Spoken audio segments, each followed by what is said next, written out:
aming barangay, kundi ng buong Kamaynilaan at mula sa iba't ibang panig ng Kamaynilaan.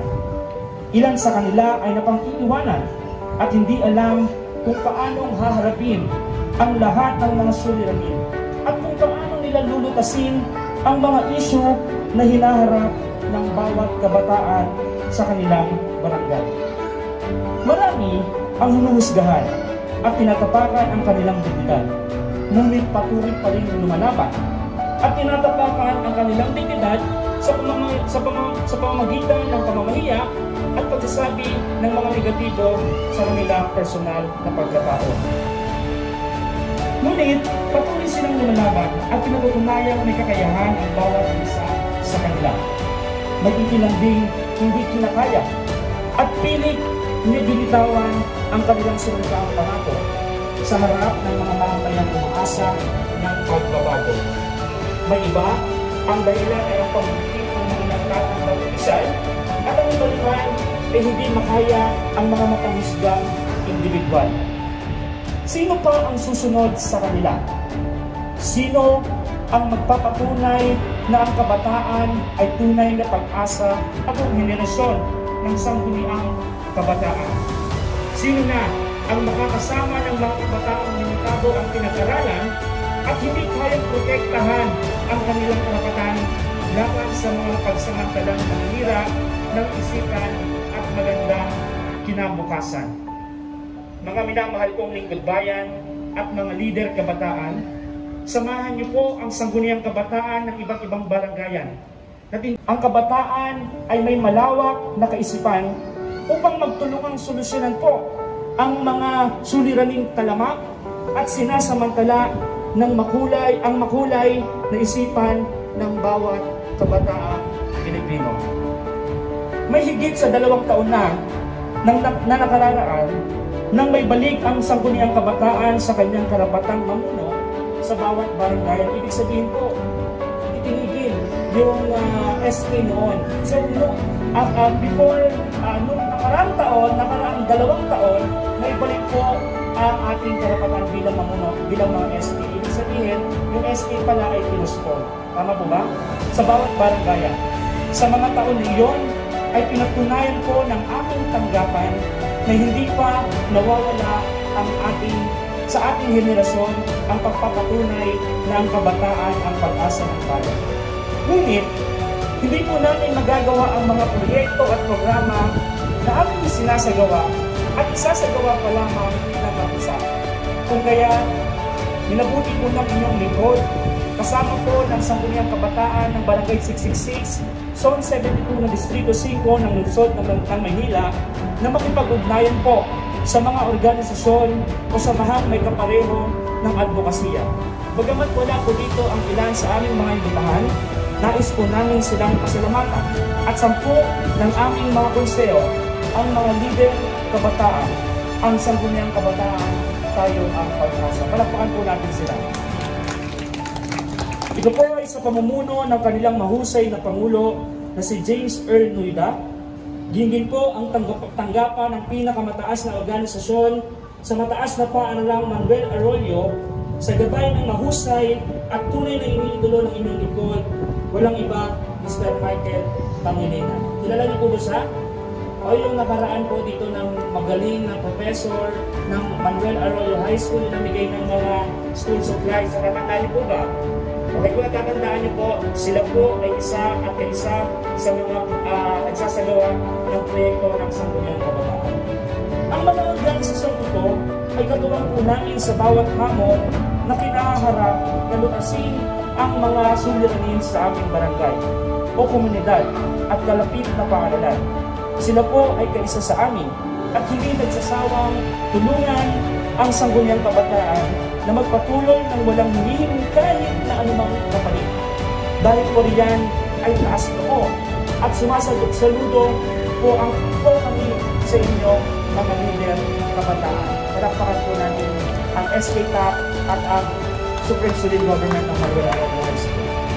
Sa kabilang banda, ay hindi pa po dito natatapos ang ating mga aligay. Naririyan po ang banta ng ipinagbabawal na gamot at ng mga teroristang mapanira sa isipan at kinabukasan ng bawat kabataang Pilipino. Lalo na po sa barangay namin, hindi po namin may kakaila na marami dito ang nauudyukan na pinagbabawa na gano'n. Kaya itinigayat po namin ang bawat isa. Matigilan nito ang mga ganyang mga gawain. Dahil ito po ay hindi makatutulong sa inyong magandang kinabukasan. Mga minamahal po naming lingkod bayan, ang mga kapulisan, maraming salamat po dahil narito kayo. At mga leader kabataan, ang SK na nasa harapan po, ang mga kasama ko sa Sangguniang Kabataan, SK Kagawan, nandiyan din po. Samahan niyo po kami na labanan ang mga bantang ito at huwag po nating hayaang mamutawi ang kanilang di makatarungang dulot ng pag-uglad at pagkamit ng ating mga pangarap na inaasam na magandang bukas. Ngayon,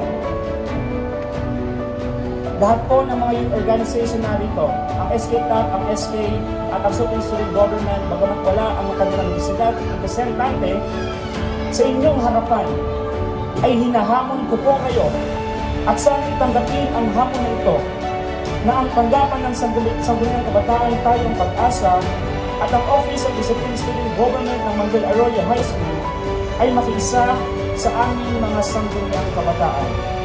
Nasugpuin kahit sa maliit naming kapamaraanan ang droga at ang mapanirang terorismo sa ating komunidad at barangay na nasasakupan. Nang sa gayon ay sama-sama po natin makamit ang kapayapaan at ang kaunlaran ng mga kabataang pag-asa ng bayan. Hanggang dito na lamang, maraming salamat po.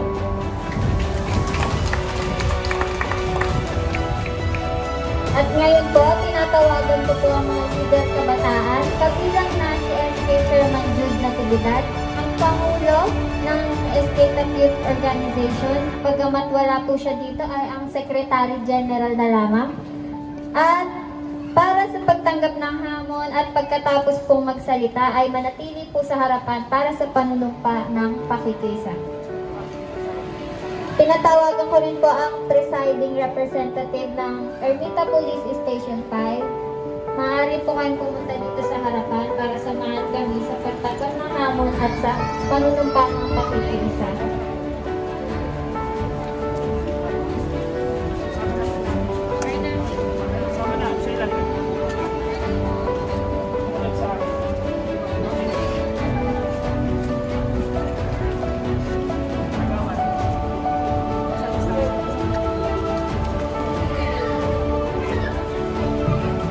Mari lamang po sunod sa ating bibigkasin. Panunumpa ng katapatan at pakikisa.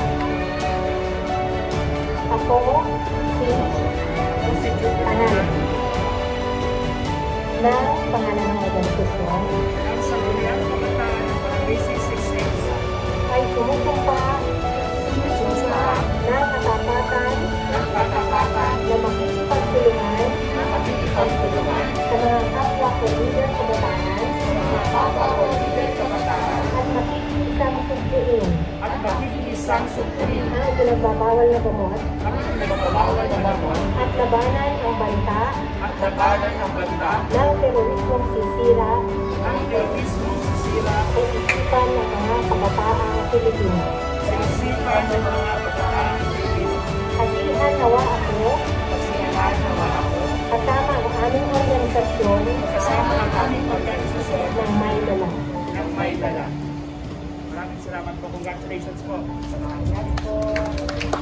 Thank you so much po. At ngayon po, inaanyayahan ko ang lahat ng mga participants para po sa picture taking. Pero panatilihin po natin yung social distancing. Sige po. Sa upuan na lang.